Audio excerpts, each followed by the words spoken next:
s'apporte des nouvelles, on prend connaissance de la station, de toutes les particularités par rapport à ce qu'on a appris dans un simulateur au sol. Hein, ce qu'on découvre en vol n'est pas toujours identique. Moi, je dis souvent, je m'imaginais plein de choses, mais ce que j'ai découvert pendant cette première mission qui laisse compte, c'était plus beau, plus magnifique, plus impressionnant que tout ce que j'avais pu imaginer, tout ce qu'on avait pu me raconter. Et là, on découvre effectivement une part de son corps libre dans cette troisième dimension. Donc, en se propulsant au mur d'un endroit à l'autre pour avancer, avec un petit peu de perturbation au départ. Le haut, le bas, ça va à peu près. Ce qui est derrière, on n'a pas l'habitude de faire la pirouette pour aller dans le bidule qui est derrière. Bon, les premières 24 heures, on est parfois un petit peu paumé au milieu du nœud des différents modules. Et puis, ce regard par le hublot. On est donc à 400 km de la Terre. On a des hublots qui donnent côté Terre, puis des hublots qui donnent côté cosmos, dans le noir du cosmos. Les deux visions sont extraordinaires. Moi, j'ai beaucoup aimé aussi le regard vers le cosmos. Vraiment, on a l'impression d'être dans le cosmos, comme je le dis souvent. L'impression là aussi d'être non pas sous une voûte céleste, mais vraiment d'être dans une troisième dimension. J'ai l'impression que je m'enroulais dans la Voie lactée. J'ai l'impression d'être vraiment dedans, au milieu de ces milliards d'étoiles. Et puis la vision du hublot côté Terre, c'est cette partie de Terre qu'on voit, parce qu'on n'est pas assez loin pour voir la Terre dans toute sa forme, comme on peut l'avoir vu avec les images de la Lune. Mais on voit cette planète porteuse de vie, avec les lumières qui structurent les villes ou les côtes des continents la nuit. Les images de nuit sont extraordinaires, les champs d'éclairs, le mouvement des lumières, plein de choses tout à fait extraordinaires qu'on voit, qu'on ressent, avec cette sensation effectivement que c'est une planète unique, elle est isolée et fragile. Ceux qui en sont responsables, c'est ceux qui constituent son équipage, c'est-à-dire nous, êtres humains. Donc ça, ce sont des choses très importantes. Et puis ce qui était merveilleux aussi, à chaque fois, pendant les missions, pendant les entraînements, c'est ces instants de vie partagés en coopération internationale, avec les Russes, avec les Américains, avec des approches différentes, des façons de prendre des décisions à partager, qui sont des moments très, très intenses, différents d'une vie quotidienne, c'est sûr. Donc, il y a la mission, avec tout ce qu'elle comporte, qu'on a vu peut-être au retour sur Terre. Parce que le retour sur Terre, c'est... Alors quand même, pendant la mission, on travaille beaucoup. On va revenir un petit peu sur ce travail. J'ai une question très précise à vous poser sur le travail. Mais il y a le retour, et le retour, c'est à la fois la fin de quelque chose, donc ça doit être une difficulté à dire, et en même temps, c'est le retour dans la gravité, c'est-à-dire des jambes qui entrent, etc. Bon, il y a des... Bon, moi j'ai fait des vols de courte durée. Il faudrait qu'on demande à mon mari pour raconter lui son retour, puisqu'il a fait un peu plus de 6 mois. Et c'est vrai qu'après 6 mois passés dans l'espace, vous êtes quand même davantage, je dirais, déconditionné, moins bien conditionné à revenir sur Terre. En 15 jours, on n'a pas le temps de vraiment se déconditionner. On n'a pas perdu de muscle, on n'a pas perdu de densité osseuse, on a un petit peu ces problèmes de régulation des fluides qui font éventuellement tourner un petit peu la tête au retour si on veut se lever trop vite. Ça, chacun de nous le connaît, quand on se relève trop vite le samedi matin, on a aussi parfois un petit peu cette petite sensation. Donc c'est pas plus que ça pour un vol de courte durée. Vol de courte durée, c'est vrai qu'il y a quand même toute cette nostalgie au moment où vous avez fini la mission. Bon, je suis content parce que vous avez fait toute la ligne du programme, tout s'est bien passé, vous n'avez rien cassé, vous avez rebooté l'ordinateur quand il était planté, vous avez dépanné tel et tel truc quand ça ne fonctionnait pas comme prévu.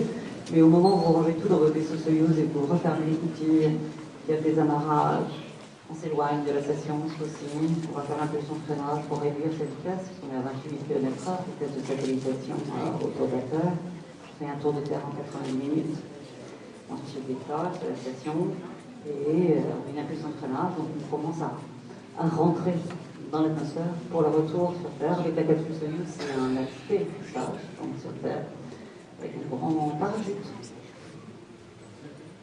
Alors, justement, j'aimerais rappeler ici que vous avez effectué donc 2 vols. Le vol Cassiopée, du 17 août 1996, et le vol Andromède, la mission Andromède en 2001. Or, dans la mission Andromède, qui était une mission non plus sur Mir, qui n'existait plus, mais qui était une mission auprès de l'ISS, de la station spatiale. Mir a été désorbité en 2000. Je viens d'Apache de Mir. Donc vous êtes reparti là-haut, mais vous n'avez pas dit que vous aviez en fait la qualification de pilote de Soyouz à l'époque. Oui, alors j'ai fait plusieurs entraînements effectivement en Russie et Jean-Pierre Montmarly avec sa deuxième mission, sa première il l'a fait en 93 sur la station Mir, moi en 96, sa seconde il l'a fait en 99, c'était 6 mois de mission. Et pendant ces 6 mois, j'étais non seulement son point de contact, point référent au centre de contrôle de la mission près de Moscou, à Kaliningrad, et j'étais en lien avec lui, mais j'avais du temps l'après-midi pour refaire une partie d'entraînement. Et pendant ces 6 mois, j'ai été formé par les Russes à être un pilote de vaisseau Soyouz en cas d'évacuation d'urgence de la station. C'est-à-dire qu'il y a toujours un vaisseau Soyouz accroché à la station. Aujourd'hui, à la station spatiale internationale, il y a un vaisseau Soyouz accroché. La navette, elle y va, elle apporte du matériel, et en général, elle reste à plus de 6-7 jours. Il est détaché. Alors qu'il y a toujours un vaisseau Soyouz d'évacuation d'urgence. L'évacuation d'urgence, pourquoi? Ça peut être un problème médical. C'est pas arrivé souvent, c'est arrivé une fois, il y a très longtemps. Et ça peut être éventuellement un incendie à bord, une dépressurisation par collision, par percussion par un météorite ou par des débris qui sont dans l'espace. En général, on essaie de les éviter, de changer les trajectoires. Mais il y a toujours la nécessité de pouvoir évacuer la station. Et donc c'est une formation que j'ai eu le plaisir de décrocher. Donc je suis éventuellement un pilote d'évacuation de la station si besoin est. C'est encore un défi, hein. C'est pour ça que j'insiste là-dessus. Et puis, donc, il faut profiter quand on a la chance de vivre une vie comme ça, il faut prendre tout ce qui se présente. Hein. Vous auriez été pareil. Certainement. Et pendant votre séjour dans les stations... Alors, non, une chose aussi qu'il faut dire, vous êtes la seule française, ou le seul français, du corps des astronautes français, qui ait fait les deux stations. Si mes souvenirs sont exacts. Je crois qu'il n'y a personne qui ait fait Mir et l'ISS. Est-ce que Jean-François Clairvoy n'aurait pas fait les deux? Jean-François, il aurait fait 3 fois, je ne suis pas sûre. Bon, en tout cas, je suis la seule femme européenne, puisque je suis la seule. Sur la station. Et donc, dans ces stations, vous... La seule femme au monde est pilote d'évacuation de Soyouz. Même Et donc, vous effectuez des expériences scientifiques dans la station. On n'est pas là pour simplement flotter dans l'espace, mais pour travailler. Or, vous faites des expériences de biologie, je me souviens d'une expérience sur les embryons de Burodel, pour voir comment... Et avec l'équipe de Nancy. Et vous faites une expérience, alors qui, moi, m'a beaucoup intrigué, c'est l'expérience d'observation des éclairs bleus. Oui. Vous pouvez m'expliquer de quoi il s'agit? Eh ben, ce sont des éclairs, en fait, qu'on voit bien mieux quand on est au-delà de l'atmosphère, et que donc les scientifiques au sol, par les moyens d'observation, ont un petit peu du mal à analyser avec précision. Donc, effectivement, moi, c'est pas ma spécialité, mais quand on est un astronaute, on apprend à faire des tas de choses. Hein. Je suis médecin et chercheur, mais je suis devenu pilote, ingénieur, je sais préparer un ventilateur, je sais préparer un ordinateur. Mon mari, qui est pilote, lui, sait faire une coupe 4 qualité avec une échographie. Bon, on apprend à faire tout ce qu'il y a à faire. Et on m'avait donc enseigné les différentes prises de vue possibles, les différents filtres à mettre en place pour ces photographies à travers le hublot de la station sur ces phénomènes particuliers que sont les sprites, ces éclairs bleus qu'on voit bien quand on est au-delà de l'atmosphère et qui remontent, voilà, qui sont au-delà de 100 km, et en fait, ils ont une trajectoire ascendante par rapport aux éclairs habituels qui sont là. Alors, j'ai pas tout retenu la géophysique, de la physique de ces sprites, mais ça intéressait beaucoup les scientifiques et on a eu des résultats intéressants. Moi, j'ai fait beaucoup d'expériences dans le domaine de la physiologie du corps, au niveau musculaire, au niveau cardiovasculaire, au niveau respiratoire et neurosensoriel, comment on arrive justement à avoir ces représentations suffisamment cohérentes. La première fois où j'ai regardé par le hublot, c'est vrai que de voir la Terre au-dessus du ciel, ça me posait un problème. Donc je faisais le tour du hublot pour remettre le ciel, le cosmos, au-dessus de la Terre. De même, voir l'Afrique au-dessus de l'Espagne, au début ça me gênait. faisait le tour des lots pour remettre tout ça dans le bon sens. Ça n'a pris que 24 heures. Au bout de 24 heures, on est capable de faire ces rotations mentales, enfin, de mettre en jeu ces processus cognitifs pour recaler les images. Et c'est vrai qu'au départ, on a appris sur un atlas de géographie qui est celui qu'on connaît tous, avec un haut et un bas, un nord et un sud. Et que là, il n'y a pas la façon de le voir comme ça. Donc tous ces phénomènes-là étaient intéressants. On a fait de la biologie, comme vous le disiez, avec en particulier la biologie du développement, savoir comment un œuf se structurait en fonction de ce facteur génétique, bien sûr, de tout ce que sont les facteurs d'environnement qui peuvent intervenir sur la structuration d'un être vivant. On sait qu'il y a la lumière pour les plantes, le facteur de gravité, il y a une symétrie qu'on appelle symétrie axiale, déterminée par le facteur de gravité. Et la question que se posaient les scientifiques, c'était quand il y a plus de facteur de gravité pour structurer une symétrie, qu'est-ce qui va se passer? C'est là où on a demandé les chlorodermes, on a fait des ponts, on a étudié les œufs des chlorodermes. On fait des manips dans le domaine de la physique des fluides, la physique des matériaux, l'astrophysique, les sprites, et puis des manips techno aussi, puisqu'on profite de ce travail dans un laboratoire pour tester des matériels qui seront utilisés sur des panneaux solaires ou à des fondements. C'est vrai que la station Mir, c'était déjà une belle station pour travailler.